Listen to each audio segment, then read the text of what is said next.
Olá, começando o Diálogo Jovem Pan, uma conversa franca com pessoas que fazem parte da história do Brasil. A gente fala sobre a Amazônia. O dinheiro do Fundo Amazônia pode ajudar o governo a combater o garimpo ilegal. Uma estimativa mostra que 30% do ouro que circula no Brasil tem procedência irregular. Um outro desafio imposto pela região é proteger as terras indígenas. Como fiscalizar a região e como combater o desmatamento estão entre os destaques do Diálogo Jovem Pan. O nosso convidado é o presidente do PROAM, o Instituto Brasileiro de Proteção Ambiental, Carlos Bocuí. Bocuí, mais uma vez, obrigado pela participação aqui na programação da Jovem Pan. Seja muito bem-vindo. Eu que agradeço, é um prazer estar com vocês. Prazer é nosso. Bom, Bocuí, você é um militante nessa área ambiental já há muitas décadas e está acompanhando, como todo o Brasil vem acompanhando, essa situação não só do Yanomami, mas também todos os desdobramentos em relação ao garimpo ilegal. Inclusive, nesses últimos dias, foi divulgado um número mostrando que cerca de 30% do ouro que circula pelo Brasil seria proveniente do garimpo ilegal. Para que a gente possa ter uma ideia, a situação é essa mesma? Há quantas décadas, há quantos anos o Brasil sofre com esse problema do garimpo ilegal na região norte do país? Olha, Tiago, nós tivemos um aumento expressivo da ilegalidade, principalmente na região de Roraima, a partir de 2015. Houve um começo de anormalidade na prática do garimpo. Posteriormente, a partir de 2020, praticamente essa ilegalidade dobrou, né? Por conta das mensagens passadas pelo governo federal no sentido de estimular e não conter essa atividade predatória, né? Então, o que acabou acontecendo foi que chegou a um ponto de falta de controle, como se verifica hoje na operação que agora tenta conter o garimpo, mas que já estava num índice muito elevado. Eu vi alguns ambientalistas falando que pode ser uma ação paliativa, que já que os holofotes estão naquela região agora, com o passar do tempo tudo vai voltar ao normal. O que é possível esperar destas ações que vêm sendo tomadas, porque precisa ser uma ação em conjunto, né, do governo federal, dos governos dos estados, de prefeituras e também com o apoio das Forças Armadas. Você concorda? Eu concordo que deve ser uma questão estrutural. Você tem que dar uma solução estrutural para o problema. E aí vem a questão do Fundo Amazônia, né? O Fundo Amazônia tem que ser reativado para que ele seja um processo permanente de intervenção positiva na Amazônia. Aí tem uma questão de zoneamento, de destinação de terra pública, de instrumentos de gestão participativa, principalmente de um processo de fiscalização integrada contínuo, né? Então, não há dúvida que esse tratamento de choque que é dado hoje para a região era absolutamente necessário, porque a situação era de caos, né? Agora, é preciso que se resolva isso de uma forma estruturada e permanente. Agora, Bocuí, para que a gente possa ter uma ideia, como que funciona essa estrutura do garimpo ilegal? São grandes empresas por trás ou são simplesmente os garimpeiros que tentam sobreviver, que não tem qualquer formalidade de trabalho com ninguém? Eles pegam as pedras, vendem, porque há um comércio, claro, que é sustentado por esse produto ilegal, não é? Então, é importante termos em conta que o garimpo, a prática do garimpo, não é uma prática que você vai lá com uma peneira para fazer, tá? Na verdade, você vai com equipamento, vai com uma barcaça equipada para poder fazer a extração do ouro. E esse equipamento custa caro. Então, você tem aí um custo de 2 milhões, 2 milhões e meio por equipamento. Então, é um absurdo pensar que uma pessoa sem recurso financeiro possa empreender esse tipo de trabalho sem que tenha um apoio, uma linha financeira de apoio, não é? E aí nós temos, como você disse, 30% do ouro extraído no Brasil é ilegal, e aí existe um grande interesse do próprio setor empresarial que trabalha com isso e também de capitais transnacionais, porque nós estamos falando aqui de aporte de recursos financeiros de paraíso fiscal para alimentar a criminalidade. Não é? Então, é importante que se tenha a dimensão do tamanho do processo. Né? Isso envolve, certamente, uma atividade mais empresarial do que apenas artesanal. Agora, Bocuí, pelo que se sabe, esse ouro que é extraído ou outras pedras preciosas, enfim, muitas dessas pedras são comercializadas aqui no Brasil ou a maioria vai para fora? Porque a gente não acredita que uma empresa idônea, que seja uma comercializadora de joias, por exemplo, vá comprar um produto ilegal, não é?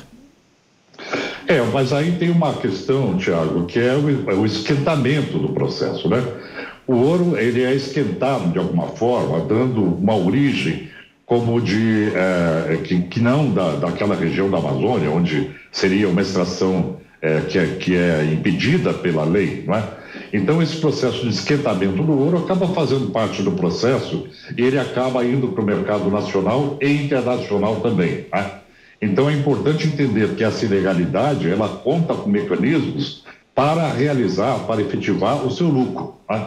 Então, a fiscalização que se deve empreender é não só no controle do processo, mas também na saída desse material do Brasil, né? E, consequentemente, aí na própria venda, né, do produto final, da forma como ele é colocado no mercado. É preciso que se tenha um processo de fiscalização que acompanhe o ouro durante toda a vida do produto, né? Desde a sua extração até a sua colocação no mercado. Aqui conosco o Carlos Bocuí, presidente do PROAN, Instituto Brasileiro de Proteção Ambiental.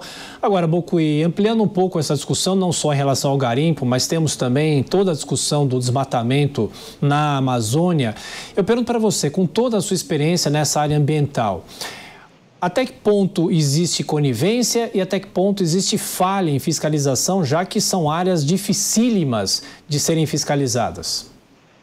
Olha, Tiago, é importante nós entendermos que o índice de criminalidade na Amazônia é muito elevado, né? Então, nós não estamos falando aqui de uma pequena ação. Por exemplo, o garimpo nas terras Yanomami representam hoje um desmatamento equivalente a aproximadamente 4.000 campos de futebol, né? Não é uma coisa pequena, ela pode ser detectada por satélites, ela pode ser monitorada, e isso não acontece sem a participação dos governos, né? Sem a leniência do governo federal, sem a leniência do próprio governo do estado e também de municípios.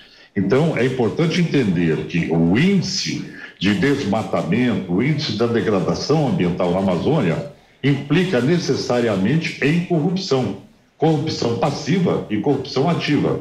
Então, além da questão que deve ser do aprimoramento da fiscalização, tem-se que trabalhar inteligência do ponto de vista da Polícia Federal para identificar esses atores que deixaram de fazer o seu dever de casa, né? Então, não há dúvida que essa questão da escala envolve também uma escala de corrupção na Amazônia. Isso tem que ser solucionado também. Bom, Carlos Bocuí, mas de que maneira é possível unir todos os esforços nesse momento em relação aos governos dos estados, o governo federal também e as Forças Armadas? Porque a gente vem acompanhando a fiscalização falha nos últimos tempos, nos últimos anos ou talvez nas últimas décadas, né? Qual seria uma saída? Um centro de controle? Muito se fala em se montar uma espécie uma espécie de gabinete, né? Um gabinete de gerenciamento para que os trabalhos lá possam ser mais bem feitos? Olha, nós temos um mecanismo colocado à disposição para isso, que é o Comitê Orientador do Fundo Amazônia, tá?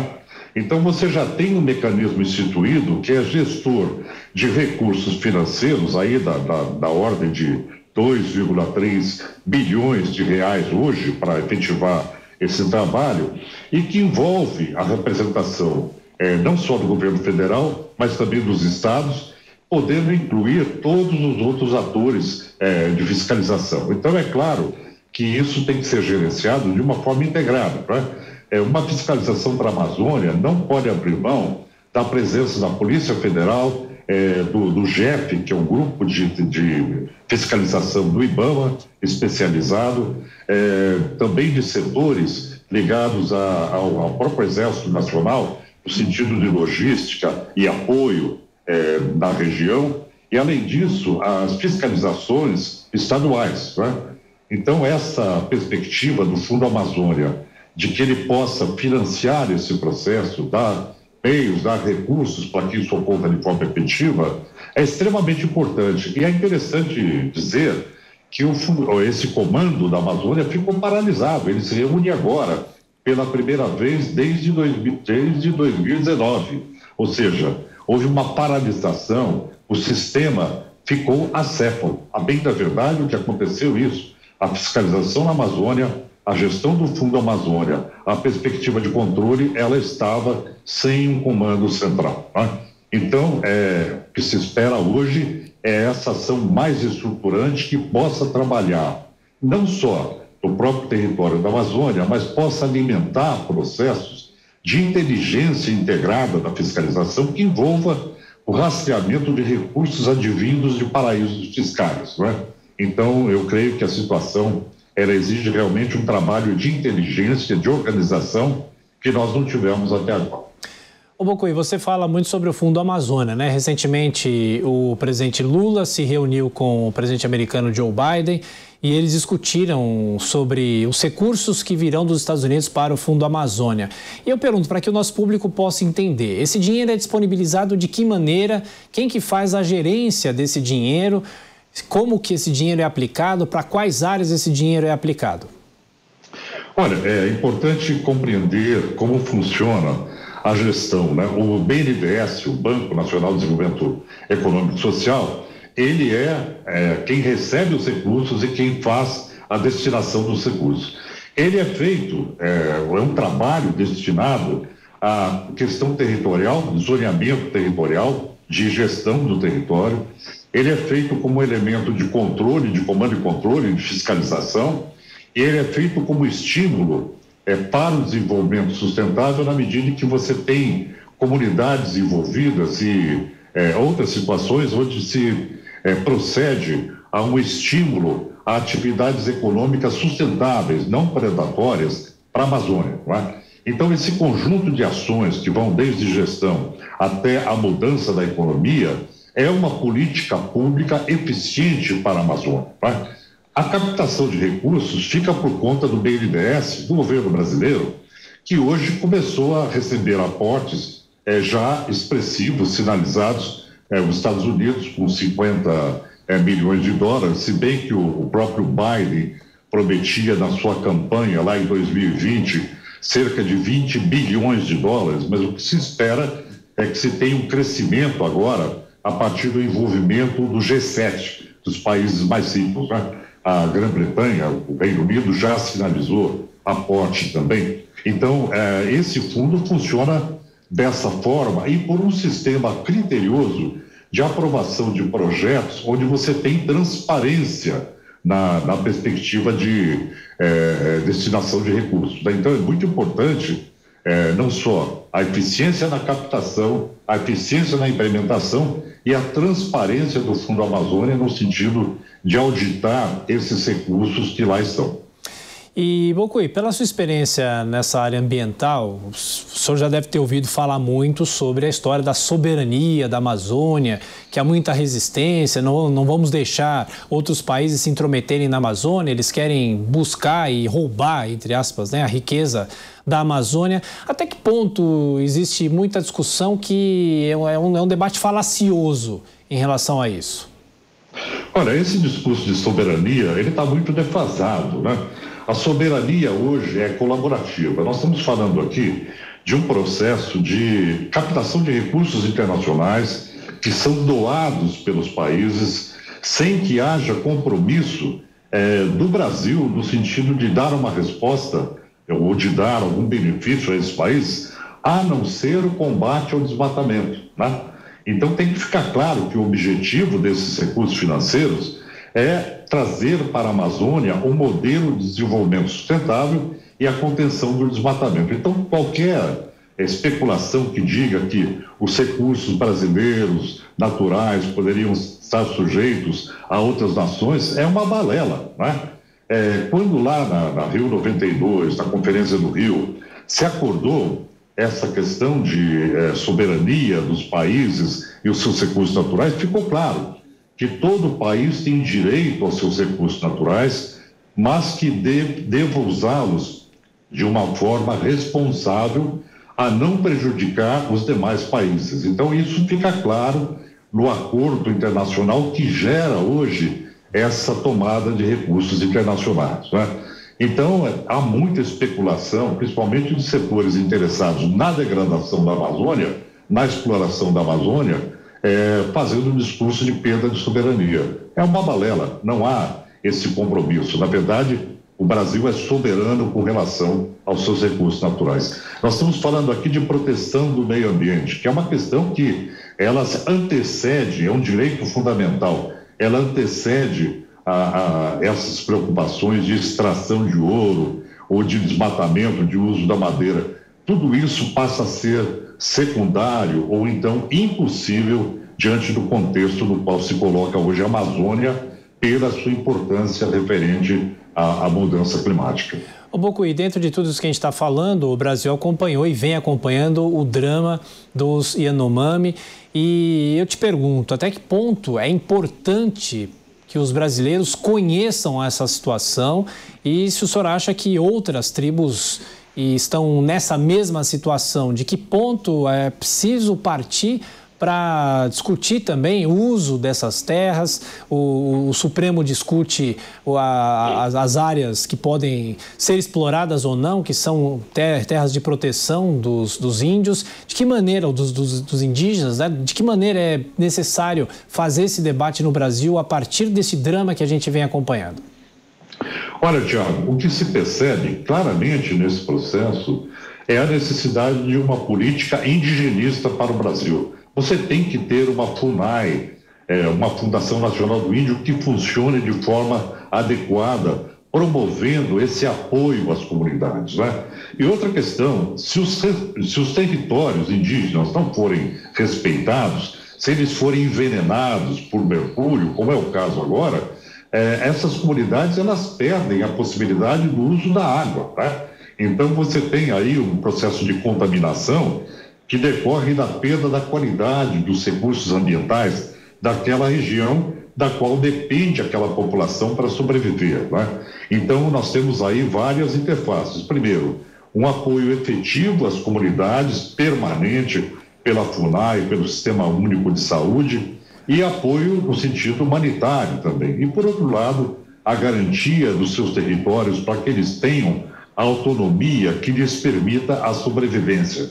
O que aconteceu com os Yanomami, nesse momento, foi a perda das duas possibilidades. Eles perderam a capacidade de utilizar o seu território para a sua sobrevivência, né?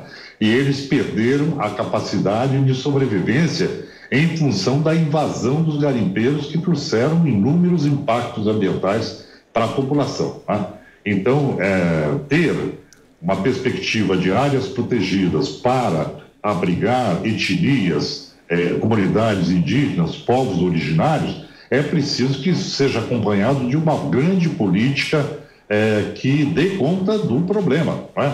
E nós tivemos aí uma lacuna nesse processo. O Brasil tem que avançar e ter a capacidade de solucionar esse problema também de forma estrutural.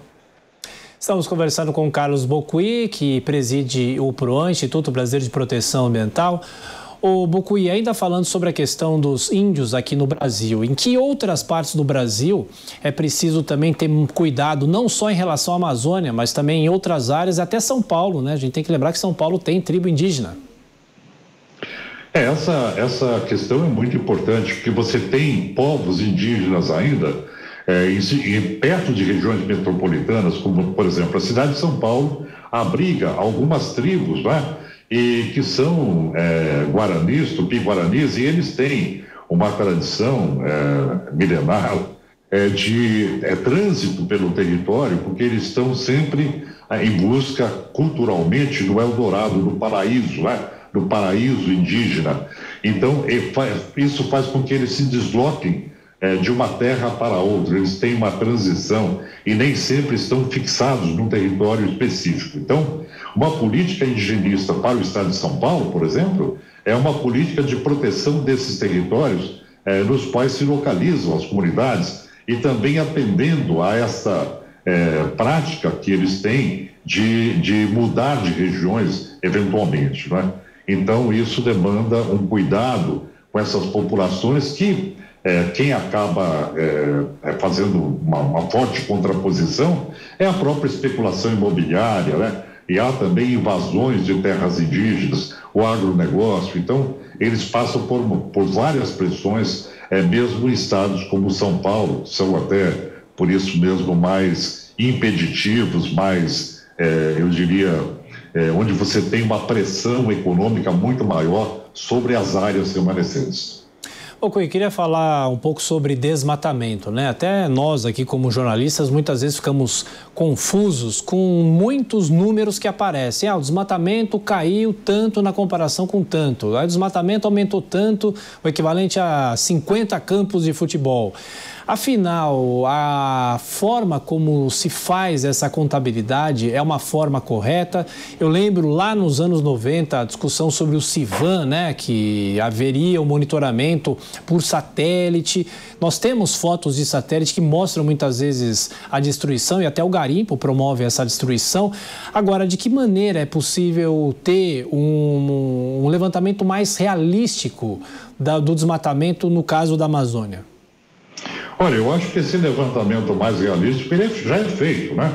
Porque nós tivemos, ao longo dos anos, Tiago, uma evolução muito grande na tecnologia de sensoriamento remoto, né? Esse sensoriamento remoto, ele permite não só identificar as áreas que estão sendo em processo de desmatamento, até mesmo quando está nublado. Há sistemas de sensoriamento remoto que permitem ler o solo através das nuvens, não é? Então, essa perspectiva de qualidade e do produto final do desmatamento, ela é muito plausível hoje. Você tem essa possibilidade, ela já existe, né? Então, você tem aí a importância do INPE no fornecimento dessas informações todas. Você tem grupos independentes envolvendo universidades, fazendo esse trabalho, não só no Brasil, mas também até na Indonésia, em outras regiões do globo que tem florestas, exportando know-how, tecnologia de controle de desmatamento.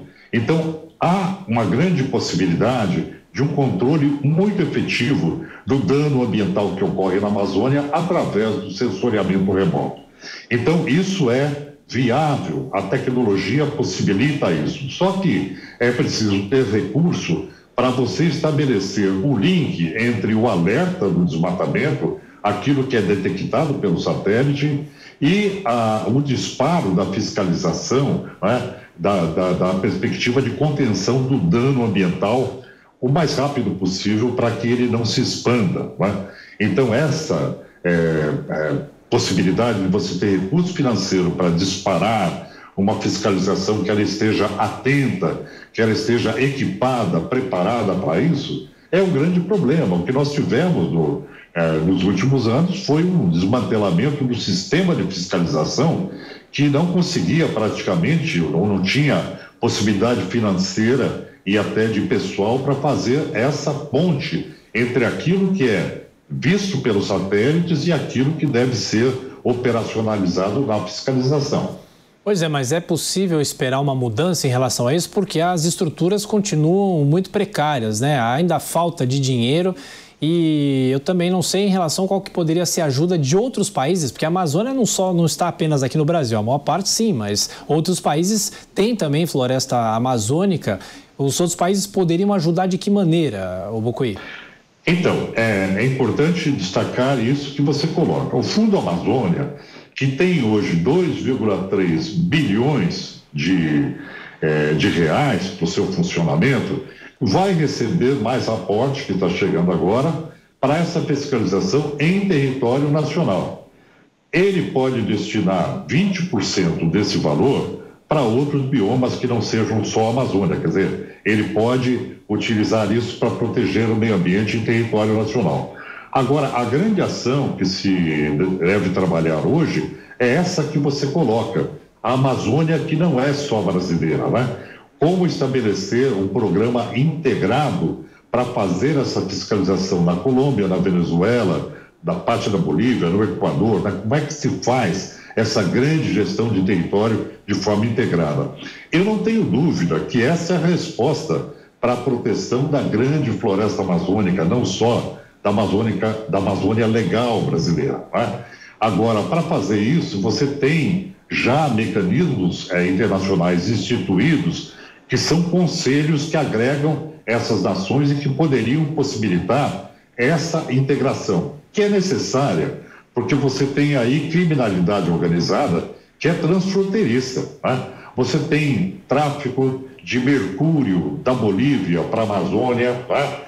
Fazendo aí todo esse estrago no garimpo, que nós vimos aí com o caso dos Yanomamis. Você tem também tráfico de armas, tráfico de drogas, quer dizer, essa grande gestão do território, no sentido de conter a criminalidade, ela é absolutamente necessária e ela deve ser mesmo transfronteiriça, né? Agora, o Brasil tem um estágio de degradação ambiental muito avançado, então nós devemos, antes de trabalhar esse processo que seria integrado, nós temos que trabalhar a questão que nos é possível no âmbito nacional, né? Convocando esse conselho maior que já existe, já está estabelecido para essa ação mais estrutural envolvendo toda a Panamazônica. Bocô, ainda temos alguns minutos, vamos deixar um pouco a região norte do Brasil e falar sobre outros biomas. Eu sei que você tem também um trabalho muito importante em relação à Mata Atlântica, né? Aqui na região de São Paulo, no sudeste do Brasil. E a gente sempre se falou aqui na Jovem Pan sobre invasões de áreas de mananciais. Isso está mais ou menos controlado aqui em São Paulo ou ainda há uma preocupação do desmatamento da Mata Atlântica, dessas áreas que são, muitas delas, proteção ambiental, não é? Olha, Tiago, você toca num ponto que é crucial para São Paulo, por exemplo, né? As áreas de mananciais, elas sempre foram objeto da especulação imobiliária. Você tem um processo dinâmico na capital paulista, na região metropolitana de São Paulo, que é a busca por moradia. Existem lacunas no fornecimento de moradia para a população em geral. Então, o fluxo migratório dentro da metrópole, ela muitas vezes aponta para as áreas de mananciais, e aí, desse processo, se valem verdadeiras quadrilhas organizadas que fazem loteamentos clandestinos, cujo lucro é maior do que o próprio tráfico de drogas, segundo dados da Polícia Civil, né? E ele muda de posição. Por exemplo, você teve, na década de 80, um grande avanço sobre os mananciais Billings e Guarapiranga. Depois, esse fluxo, nos anos 90, de busca de espaço para loteamentos clandestinos, caminhou para Cantareira, para a região da Serra da Cantareira, onde cerca de 200 ou 300 loteamentos clandestinos foram executados. E agora, no momento, esse fluxo de destruição, ele se mantém pontualmente em algumas regiões, mas ele caminha principalmente para a região da zona oeste de São Paulo, né? Onde você tem aí a expansão através do Rodoanel, a perspectiva de abertura de alças do Rodoanel. Então, a especulação imobiliária ilegal em São Paulo, que é muitas vezes organizada e coordenada até por criminalidade organizada, ela se dá mais em Tapecerica da Serra, Cotia, nas regiões das cabeceiras da represa Guarapiranga, que abastece grande parte da população de São Paulo. Então, nós nunca conseguimos, de fato, resolver, conter o processo de degradação ambiental que atinge o cinturão dos mananciais de São Paulo, né? Isso necessita uma política integrada entre estados e municípios para que você tenha uma possibilidade de enfrentamento muito similar à questão da Amazônia. Você tem que ter um monitoramento do processo para poder agir a tempo. Em São Paulo, nós não temos a desculpa, né? A distância não é tão grande assim, quer dizer, você pode operacionalizar um modelo de fiscalização que dê conta do crime ambiental antes que ele ocorra. É possível que se estabeleça, mas para isso você tem que ter vontade política, tem que evitar o grande drama hoje, que é a ligação dos vereadores municipais, não é? Muitas vezes que não são inocentes em situações como essa, até dando cobertura para essas populações. Então, populações, eu digo, depois que se instala uma população no local, aquilo passa a ser um feudo eleitoral, né? Então, essa é uma questão que envolve polícia. É um caso de polícia em São Paulo. Bocuí, olha, mais uma vez, muito obrigado pela sua gentileza, por atender a Jovem Pan. Esses são assuntos, né, importantíssimos. Voltaremos a nos falar. Um grande abraço. Eu que agradeço, foi um prazer estar com vocês. Até mais. Prazer é nosso. Conversamos com o Carlos Bocuí, que é presidente do PROAM, Instituto Brasileiro de Proteção Ambiental. A você, ouvinte, a você, nosso espectador, mais uma vez, muito obrigado pela sua audiência e continue com a nossa programação. Até a próxima.